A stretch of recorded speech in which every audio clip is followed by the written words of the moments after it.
Back at its height in 2018, Heroes of the Storm had a vibrant and active esports culture. If you think back to the same time, Overwatch had just launched its official esports league, and other Blizzard titles like Hearthstone and WoW also had booming esports. The success of these events is responsible for kickstarting the careers of many players and content creators, including XQC, now the most subscribed Twitch streamer, so it's fair to say this was an exciting time for Blizzard fans. The HGC, or Heroes of the Storm Global Championship, was originally launched back in 2016. Tournaments were held all over the globe in countries like the US, South Korea, UK, Sweden, China, and in the process attracted a huge audience.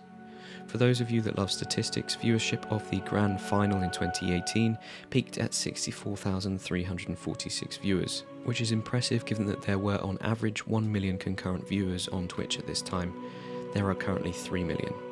Of the 51 hours of airtime, viewers racked up an impressive 1.89 million hours of total watch time.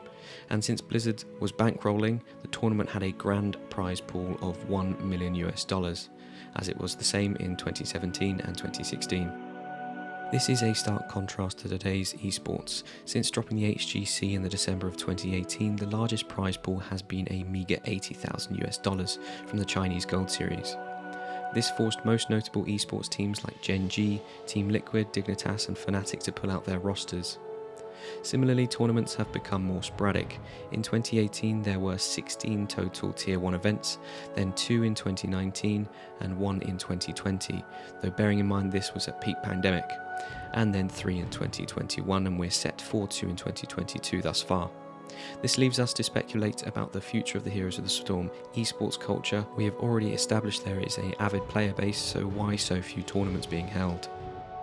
Devoid of Blizzard-sponsored tournaments, you could say that Heroes CCL has been adopted as the official esports tournament by proxy. Sponsored by Heroes Hearth, who were a former pro team turned social network and esports organisation. The CCL were responsible for the only Tier 1 tournament in 2020 and had content creators like Grubby casting their events. If you're watching at the time of this upload, they have also launched Season 4, so if you are Master Rank or higher, you too can apply. CCL have teamed up with Wisdom Gaming to bring these tournaments to life and broadcast them to fans. I would recommend following their social media platforms to keep up to date with any work. So what else can we look forward to in 2022? Well, you just missed Defrost Miami in February, which was hosted by Chili Mountain Esports, and the Masters Clash Championship is due to start in April of 2022 in Paris. They're also going through qualifiers as we speak, so if you want to watch, go to Caldor's Twitch stream or YouTube channel as he's been casting these. I mentioned that many teams had dropped from Heroes of the Storm due to the lack of prize pools, making it no longer viable.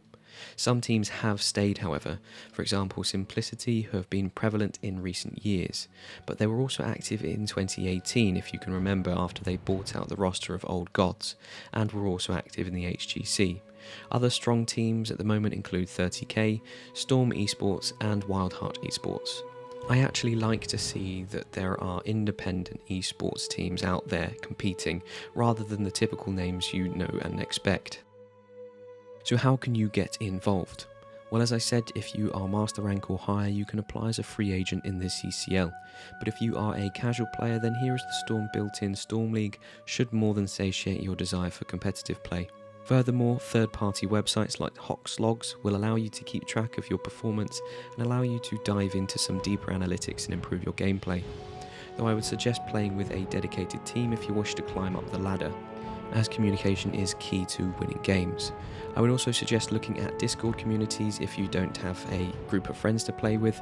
Speaking of which, I have set up a Discord server if anyone would like to join, link in the description. In summary, although there has been a significant decline in Heroes of the Storm sponsored events and such the prize pools have shrunk, esports does continue to prevail in 2022. There is still an active and engaging community and you can get involved yourself. There is also plenty of streams and videos to watch if you are a casual viewer. Just be sure to follow some of the names and businesses highlighted in this video. As always, feel free to like, dislike or comment on this video. It helps me and the YouTube algorithm. Subscribe for more content and I will see you in the next upload.